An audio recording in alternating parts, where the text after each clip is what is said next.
मला एक सुरुवातीला पत्रकार परिषद सुरू करायच्या अगोदर मला आपल्याला सर्व पत्रकारांना एक गोष्ट सांगायची आहे. आपल्या टेलिव्हिजन चॅनलवरती आपण लोकांनी कसं वागावं हे जे सांगता, तर ते आपण कधी वागणार आहात?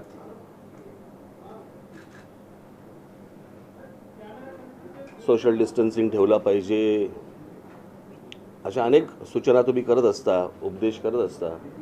मला असं वाटतं या गोष्टींच्या ह्याची अंमलबजावणी तुम्ही पण केली पाहिजेत. असो, काल मी मुख्यमंत्री उद्धव ठाकरे यांना मी फोन केला होता आणि या लॉकडाऊनच्या संदर्भामध्ये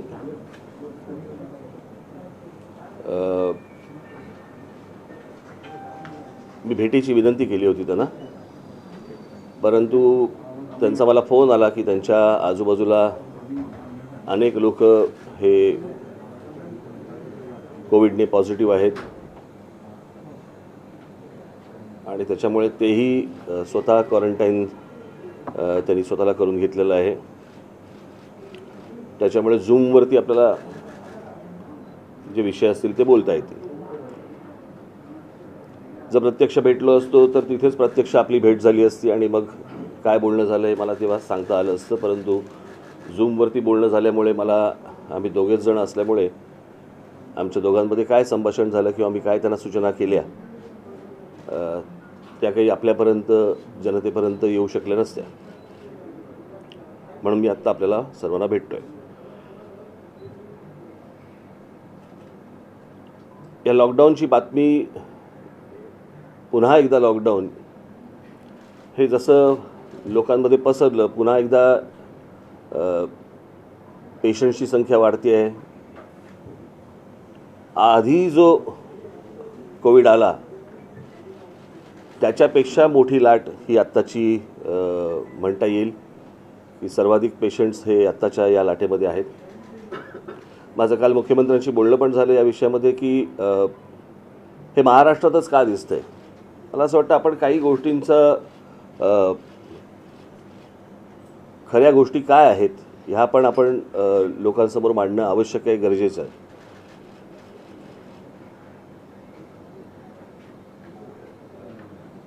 महाराष्ट्र एक औद्योगिक राज्य आहे आणि हे औद्योगिक राज्य असल्यामुळे बाहेरच्या राज्यांमधनं येणाऱ्या लोकांची संख्या देखील महाराष्ट्रामध्ये प्रचंड आहे. आज आपण बघतोय की पश्चिम बंगालमध्ये निवडणुका सुरू आहेत, शेतकऱ्यांचा मोर्चा निघाला, इतके दिवस चालू आहेत. तिथे काही बिरोना असल्या काही लाटा बिटा आपल्याला ऐकिवत नाहीत आणि हे महाराष्ट्रामध्येच सर्वाधिक हे सगळं चित्र उभं राहतं आहे की अख्ख्या हिंदुस्थानामध्ये महाराष्ट्र हे एकमेव राज्य आहे की जिकडे फक्त करोना आहे आणि बाकीच्या राज्यामध्ये नाही आहे. याची दोन कारणं, एक म्हणजे बाहेरच्या राज्यांमधनं आपल्याकडे येणारी माणसं रोजच्या रोज, आणि दुसरी गोष्ट म्हणजे त्या राज्यांमध्ये करोना पेशंट्स मोजले जात नाही आहेत आणि ते मोजले जात नसल्यामुळे तिकडचे आकडे येत नाही आहेत आणि फक्त महाराष्ट्रातले आकडे हे समोर लोकांच्या समोर येतात आणि महाराष्ट्रामध्येच सगळी ही परिस्थिती आहे असं आपल्याला वाटतं आहे. तिथेही तीच परिस्थिती असणार, फक्त मोजले तर कळतील. तुम्हाला आठवत असेल तर त्या गेल्या लॉकडाऊनच्या वेळेला जेव्हा अनेक इथे काम करत असलेले बाहेरच्या राज्यांमधले कामगार लोक हे त्या राज्यांमध्ये निघून चालले होते आणि त्या राज्यांमध्ये निघून जात असताना मी एक सूचना केली होती त्यावेळेला सरकारला की हे जेव्हा परत येतील त्यावेळेला ह्यांची एकतर मोजणी करा आणि ह्यांची चाचणी करा की यांना करोना नाही ना, कोविड नाही ना. असल्या कोणत्याही प्रकारच्या चाचण्या ह्या सरकारतर्फे केल्या गेल्या नाहीत. आलेली माणसं, गेलेली माणसं सोडा, पण येत असलेली माणसं ही निदान आपण मोजली देखील नाहीत. त्याच्यामुळे कोण येतं आहे कोण जातं आहे हे जर समजा आपल्याला या गोष्टींचा थांगपत्ता लागणार नसेल तर आज करोना आहे, उद्या अजून काहीतरी असेल. हे दुष्टचक्र न थांबणार आहे. आपण या सगळ्या गोष्टींना वेळीच बंधनं घालत नाही आहोत. कोणी येतंय, कोणी जातंय आणि त्या सगळ्या ह्याच्यामध्ये महाराष्ट्रामधला नागरिक हा घरामध्ये अडकून पडतोय. हे काही चित्र चांगलं नाही आहे. परत परत लॉकडाऊन उभं राहणं आणि त्याच्यामध्ये सगळ्यांचीच वाताहत होणं, नोकरी करत असलेल्या लोकांचीही होणं, व्यापाऱ्यांचीही होणं, तुमच्या विद्यार्थ्यांचीही होणं, हे काही चांगलं लक्षण नाही. त्यामुळे मी काल त्यांच्याशी बोलत असताना माझ्याकडे अनेक तक्रारी आल्या गेल्या 2-4 दिवसामध्ये, आठवड्याभरामध्ये, आणि अनेक सूचना देखील आल्या. मी काही तक्रारींचा पाढा वाचला नाही, मी सूचनांचा पाढा वाचला. काही सूचना मी ज्या काही त्यांना केल्या त्या मी फक्त आपल्यासमोर आणि आपल्या मार्फत जनतेसमोर मी वाचून दाखवतोय. पहिला विषय होता उत्पादनाबाबत, की ज्या स्मॉल स्केल इंडस्ट्रीज आहेत, मोठ्या तर उद्योग कारखाने मोठे आहेतच, त्यांना परवडू शकतं, परंतु जे छोटे व्यापारी आहेत, छोटे कारखानदार आहेत, त्यांना उत्पादन चालू ठेवायला सांगितलेलं आहे, पण विक्री करायची नाही म्हणून सांगितलं आहे. आता उत्पादन करून जर विक्री होणार नसेल तर ते उत्पादन कशासाठी करतील, आणि केलेलं उत्पादन त्यांनी ठेवायचं कुठे? आणि म्हणून मी त्यांना सांगितलं की आठवड्यातून ही जी दुकानं आहेत जिथे विक्री होऊ शकते, हे आठवड्यातून किमान 2 ते 3 दिवस ही तुम्ही किमान उघडी ठेवली पाहिजेत. जर ते उत्पादन करत असतील तर त्यांना याची विक्री पण झाली पाहिजे, तर त्या उत्पादनाला काहीतरी अर्थ आहे. आणि म्हणून हे जे सगळे छोटे व्यापारी आहेत यांना आठवड्यातून किमान 2 वेळा किंवा 3 वेळा तरी दुकानं उघडी ठेवण्यासाठी तुम्ही मुभा द्यावी. दुसरी सूचना होती म्हणजे बँकांची जबरदस्ती. या सगळ्या अख्ख्या दिवसांमध्ये व्यवसाय सगळे बंद आहेत, अनेक लोकांनी अनेक गोष्टी घेतलेल्या आहेत, बँकांचे हप्ते आहेत. आपण समजू शकतो की बँकांकडे पैसे परत गेले पाहिजे, परंतु लोकांकडे पैसे असतील तर ते बँकांकडे परत जातील ना. आणि त्याच्यामुळे सर्व ह्या ज्या काही बँका आहेत या सर्व बँकांशी राज्य सरकारने बोलून घ्यावं की ही जी कारण अनेक ठिकाणी आपल्याला असं दिसून येतं की हे सक्तीने वसूल केले जात आहेत. तर आता हे 30 मला असं वाटतं एप्रिलपर्यंत आहे ना, हे 30 एप्रिलपर्यंत आहे. तोपर्यंत लोकांनी काय करायचं, हप्ते कसे भरायचे, तर त्याबाबत तुम्ही बँकांना सूचना द्यावीत. तिसरा विषय होता वीज बिलासंदर्भामध्ये, की सरसकट लॉकडाऊन काळात वीज बिल माफ करणे.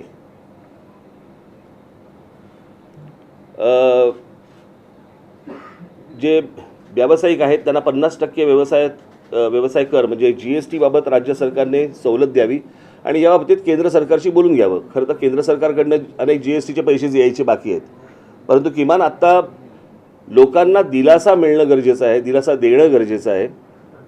कारण हे सतत वारंवार तुमच्या काय रुग्णांचे आकडे वाढणं आणि मग तुम्ही लॉकडाऊन लावणं आणि हे सततचे काही प्रकार योग्य होणार नाहीत.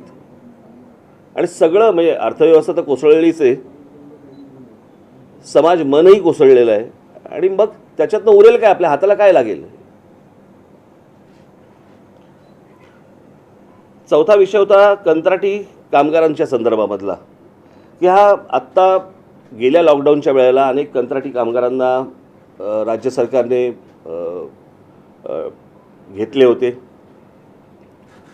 आणि मग जशी ती लाट ओसरत गेली तशी त्या सगळ्या कामगारांना काढून टाकले. तर मी त्यांना म्हटलं की ह्या कामगारांना परत बोलवा, या कंत्राटी कामगारांना परत बोलवा, आणि जर जमलं तर महानगरपालिका किंवा इतर ठिकाणी ह्यांना कायमस्वरूपी तुम्ही घेऊन टाका. कारण हे दरवेळेचं आपल्याला काहीतरी तहान लागली की आपण विहीर खणायची, हे प्रत्येक वेळेला काही बरोबर नाही होणार. त्याच्यामुळे हा कामगारांचा विषय जो आहे कंत्राटी कामगारांचा, तो देखील त्यांनी लक्ष द्यावं.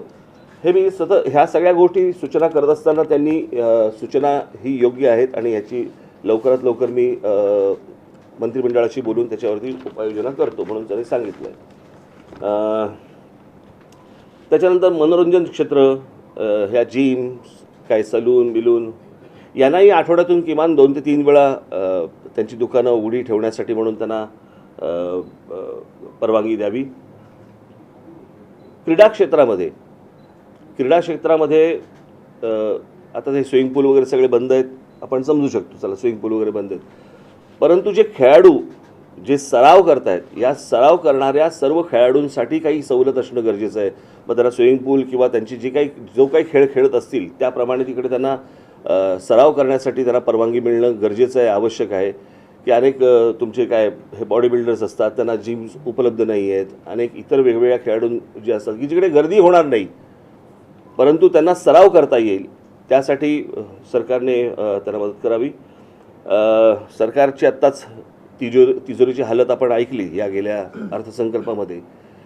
तरीही मी त्यांना एक सांगितलं, म्हटलं शेतकऱ्यांना या संपूर्ण काळामध्ये म्हटलं तुम्ही एक काही हमीभाव द्यावा राज्य सरकारने, कारण पुन्हा परत तो जर शेतकरी परत कोसळला तर पुन्हा अजून मोठं संकट आपल्यावरती येईल.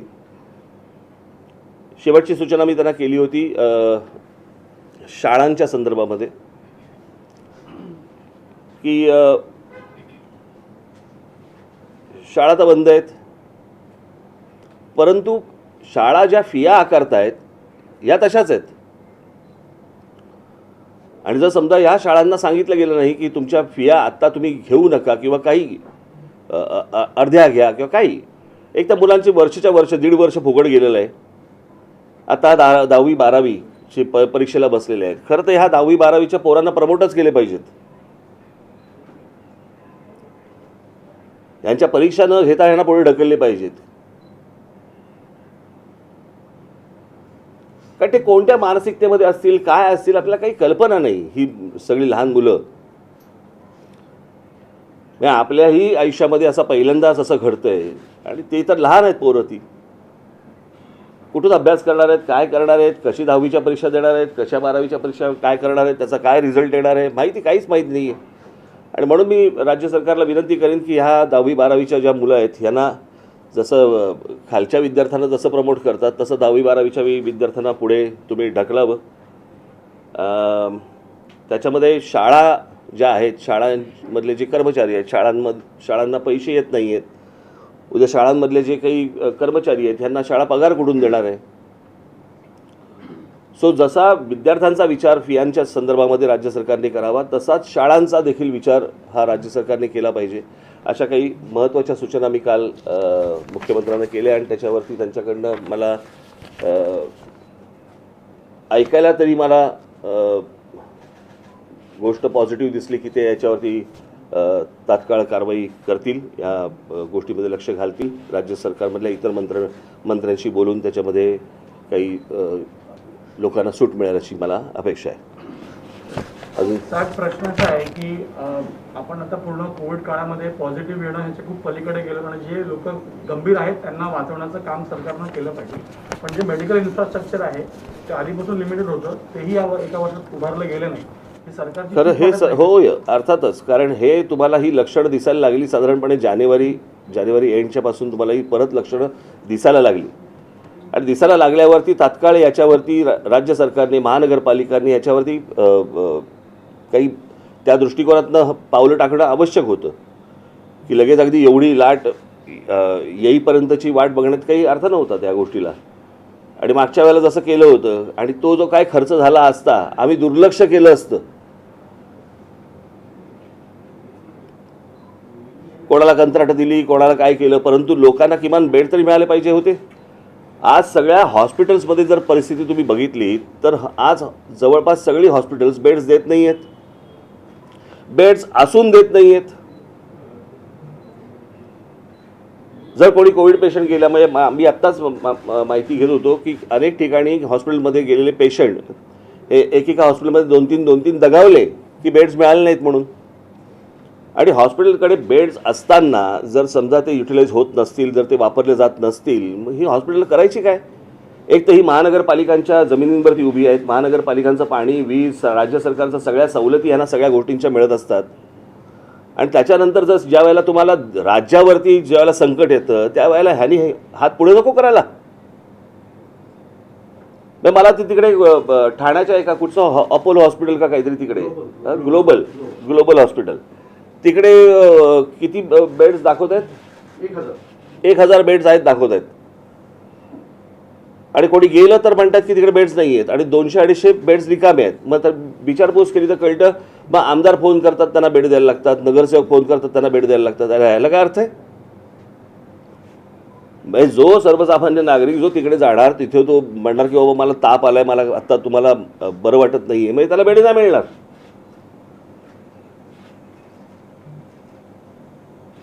आणि राज्य सरकारने ह्या सगळ्या गोष्टी सक्तीने करणं गरजेचं आहे. ह्यांना आत्ता ह्या गोष्टींच्या जाणीवा जर नसतील या हॉस्पिटल्सना आणि वगैरेवर, तर जाणीवा करून दिल्या पाहिजेत. आमची जाणीवा करून द्यायची पद्धत वेगळी आहे, परंतु ही काही ती वेळ नाही. त्याच्यामुळे आम्ही आत्ता त्या वाट्याला काही जात नाही आहोत. परंतु जे हॉस्पिटलचे जे कोणी बघणारे लोक असतील त्यांनी ह्या गोष्टींचा नीट गांभीर्याने विचार करणं आवश्यक आहे. तसं तुम्ही एक महत्त्वाचा मुद्दा सांगितला, 10वी आणि 12वीच्या विद्यार्थ्यांना सरसकट वर्गमिती देण्यात येईल, तसं आजपर्यंत दिली. पण याच्यामध्ये मुद्दा असं झाला, पालक संभ्रमामध्ये आहेत, कारण त्यांनी मुलांची तयारी 1.5 वर्षाच्या याच्यामध्ये प्रायव्हेट ट्युशनचा खर्च करून त्यांना जास्ती तयारी करून घेतली होती. नाही बघा, आता थोडंसं होतं याच्यामध्ये. तुम्हाला आखुडशिंगी, बहुदुधी, कमी चारा खाणारी गाय अशी कधीच मिळत नाही. तुम्हाला कुठेतरी काहीतरी गोष्टींवरती थांबावंच लागतं. म्हणजे तुम्ही ट्युशन्स क्लासेसला दिलेल्या फिया बघायच्या आहेत का? उद्या तुमच्या डोक्यावर मुलांच्या मनावरती झालेल्या परिणामामुळे जर समजा कमी मार्क पडले तर त्याच्यानंतर परत बोंबलायचं. काहीतरी एक गोष्ट आपण बघितली पाहिजे ना. गेल्या वर्षभरात आपण काही शिकलो नाही असं वाटतं आपल्याला. राज्य सरकारने जी परिस्थिती गेल्या वेळेला होती, राज्य सरकार सुद्धा पूर्ण विसरलं की कोविड पुन्हा येऊ शकतो. नाही, नुसतं हा एकट्या राज्य सरकारवरती पण बोलून चालणार नाही. हा देशाचा विषय आहे. आज लाट इकडे आहे, उद्या लाट दुसरीकडे येईल, परवा लाट तिसरीकडे येईल, काही सांगता येत नाही. मला असं वाटतं की या आरोग्य या विषयावरती राज्य सरकारांनी सर्व आणि केंद्र सरकारने गांभीर्याने विचार करणं गरजेचं आहे की त्याच्यासाठीचं बजेटमधली तरतूद जी आहे ही देखील मोठ्या प्रमाणावरती येणं आवश्यक आहे. सर, कोविड वॅक्सिनेशन केंद्र सरकार म्हणते की महाराष्ट्र, पंजाबमध्ये मोठ्या प्रमाणात कोविड पेशंटची संख्या वाढते, पण इतर राज्यांसंदर्भात काही होताना दिसत नाही. मी मगाशी बोललो तो विषय, साहेब, मी सुरुवातच त्याने केली. साहेब, कोविड वॅक्सिनेशनचं जर बघितलं गेलं, आता देशामध्ये फक्त कोविशिल्ड आणि कोवॅक्सिनच आहे. मॉडर्ना, फायझर सारख्या ज्या इम्पॉर्टंट वॅक्सिन्स आहेत त्याला ट्रायल कम्प्लीट झालेलं आहे, त्यांना केंद्र सरकार परवानगी देत नाही. आता तर वॅक्सिनेशन वाढवलं पाहिजे, तर यांना परवानगी नाही दिली पाहिजे. ते मला इतक्या टेक्निकल गोष्टीमध्ये मला काही कल्पना नाही की केंद्र सरकारने का नाही म्हटलं आहे आणि बाकीच्यांना का हो म्हटलं आहे, मला याची कल्पना नाही. परंतु वॅक्सिनेशनची प्रोसेस वाढवणं मोठ्या प्रमाणावरती करणं ही आवश्यक आहे, यामध्ये काही दुमत नाही. आणि त्याला वयाचं बंधन नसावं वॅक्सिनेशनसाठी, हेही मला असं वाटतं गरजेचं आहे. हो, त्यांच्या तर परीक्षा किती वेळा पुढे ढकलल्या.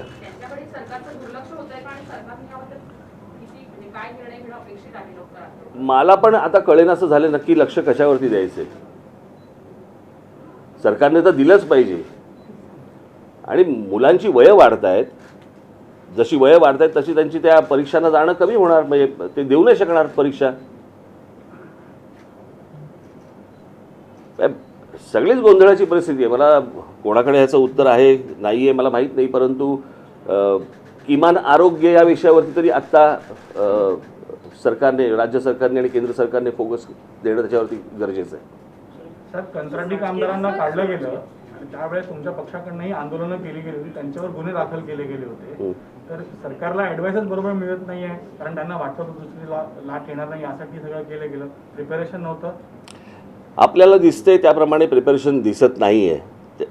आता ते ॲडवायझर कोण आहेत आणि किती आहेत आपल्याला काही याची कल्पना नाही, परंतु जमिनीवरती आपल्याला दिसताना या गोष्टींची तयारी नाही हे आपल्याला दिसतं. कल अनिल देशमुख ने इस्तीफा दे दिया, आपको लगता है कि सीबीआई का ऑर्डर आया तो उसके बाद हड़बड़ी में सरकार एक्शन में आ? कसं आहे, अनिल देशमुख त्या दिवशीची पत्रकार परिषद जर समजा तुम्ही माझी नीट ऐकली असेल किंवा तुम्ही जर आला होतात की नाही मला कल्पना नाही, किंवा पाहिली असेल, तर माझ्यासाठी अनिल देशमुख हा महत्त्वाचा विषयच नव्हता. महत्त्वाचा विषय होता की मुकेश अंबानींच्या घराखाली पोलिसांनी बॉम्बची गाडी ठेवली, त्याची चौकशी होणार आहे का? उद्याने राजीनामा दिला, चौकशी सुरू झाली, मग नंतर तुम्ही विसरून गेलात, तुमच्या बातम्या बंद झाल्या, मग लोकांनी सगळ्याच विसरून जाणार. विषय तो नाही आहे. विषय हा आहे की ती बॉम्बची गाडी पोलिसांनी ठेवली, ती कोणाच्या सांगण्यावरून ठेवली. मी त्या दिवशी म्हटलं की पोलीस कोणीतरी सांगितल्याशिवाय अशा प्रकारचं कृत्य करणार नाहीत. त्याच्यामुळे चौकशी ही अनिल देशमुखांची तर होईलच, पण चौकशी ती झाली पाहिजे की बॉम्बची गाडी ठेवली कोणी, जिलेटिन असलेली गाडी ठेवली कोणी. आपण तिसरीकडे चाललोय आणि दरवेळेच आहे. प्रत्येक वेळेला एखादा विषय ज्या वेळेला येतो मग त्याला फाटे फुटत जातात. म्हणजे मला एक मागच्या वेळेला मला सांगायचं राहून गेलं तुम्हाला. आमची एक परिचयाची व्यक्ती आहे, त्याला काहीतरी गाणं गायचा मूड येतो आणि मग ते गाणं गायला सुरुवात करतात. आणि गाणं गायला सुरुवात केली की मग एक ते तान देतात जोरात, आणि ती तान इतकी जाते, इतकी पुढे जाते, इतकी जाते, नंतर ते मूळ गाणं विसरतात. आणि बाजूच्याला विचारतात कोणसा गाणं गा रहा था, मग आम्ही सांगायचं हे गाणं गाताय तुम्ही. अच्छा अच्छा, मग हे गाणं. कळलं का? ते तुमचं सगळं असं चालू आहे सगळं आत्ता, की मूळ विषय कुठचा निघतो तो नंतर कुठेतरी भरकडत भलतीकडेच जातो. आणि कशापासून सुरुवात झाली या गोष्टींची हे आपण बघतच नाही होत. इसके पहले भी कई केसों में हमने देखा, जैसे सुशांत का हो या आरूषि का केस हो, कई सारे केस में ऐसा ही हुआ, मुद्दा पटक गया. आपको लगता है कि एक केस में ये मुद्दा पूरा पटक गया है, और जो क्या हुआ था, किसने म्हणजे सुशांतच्या केसमध्ये बिचार सुशांतने आत्महत्या केली आणि जेलमध्ये गेला अर्णव. आता कशाचा कशाला काही संबंध आहे का मला जरा सांगा. ते तसंच झालं, ही वेगळी ताण लावलीत ना तुम्ही, त्याच्यामुळे मूळ मुद्दा गेला. पण एनआयए म्हणते की तपास योग्य दिशेला आहे. आता हत्येचा आणि ह्या स्फोटकं ठेवण्याचं प्रकरण बाहेर घेण्याशी मतलब आहे, बाहेर यावं. हे सरकार जे आहे मागील 1.25 वर्षापासून आपण पाहतोय, 2 मंत्र्यांना राजीनामे द्यावे लागले, अनेक प्रकरणं समोर आली, बदनामी झाली, म्हणून कामापेक्षा बदनामीमध्ये गुंतून राहिल्यासारखं आपल्याला वाटतं. मला काल एक फार चांगला कोणीतरी विनोद पाठवला की उद्धव ठाकरेंच्या हातामध्ये राज्य आलंय का त्यांच्यावरती राज्य आलंय.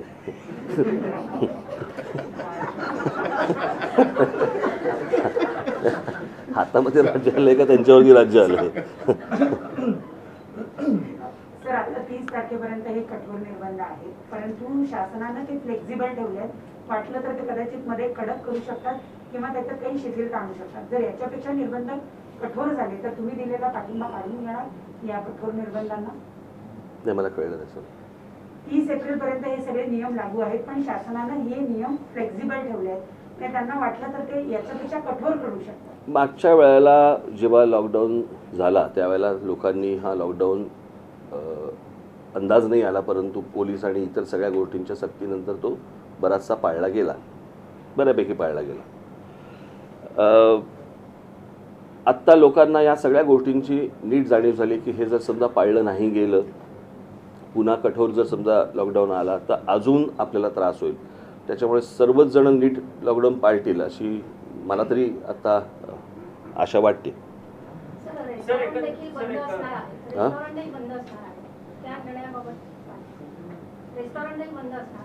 मग काय करू मी?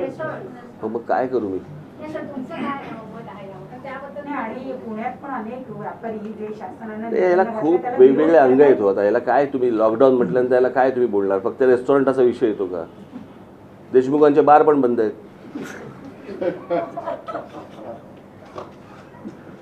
सर, गृहमंत्री अनिल देशमुखांचं डिपेंड करायला शरद पवार साहेब समोर येतात, 2दा पत्रकार परिषदा घेतात त्यांच्या संदर्भातल्या, आणि आता पुन्हा त्यांना आता राजीनामा द्यावा लागतो नैतिकतेच्या मुद्द्यावरून. त्यांची नैतिकता उशिरा सुचली आहे का, आणि एकंदरीत शरद पवारांचं हे अपयश आहे? कसलं अपयश याच्यामध्ये? त्यांनी राजीनामा दिला तसं नाही. कसं आहे, या सगळ्या याच्यामध्ये तुम्ही थोडासा वेळ देणं पण गरजेचं आहे. की एक काय तो कोण कमिशनर होता? परमबीर सिंग यांना 100 कोटीचा साक्षात्कार त्यांना काढल्यावरती का झाला, आणि समजा काढलं नसतं तर ते ही गोष्ट बोलले असते का? तर ती गोष्ट तपासून घेणं पण तितकीच गरजेची आहे. पण ते जे बोलले की तुम्ही बारमध्ये आणि रेस्टॉरंटमध्ये जाऊन तुम्ही पैसे गोळा करा, लांछनास्पद आहे. पण त्या बदल्यांचाही बाजार केला गेला स्वतः एक ते केला अहो, तुम्ही आता काही नवीन पत्रकार आहात का? हे बदल्यांचे बाजार होतातच ना. एकदा मंत्रालयामध्ये जर समजा तुम्ही कान दिलेत, आता मला फार बोलायला पण तुमच्याबद्दल लावू नका.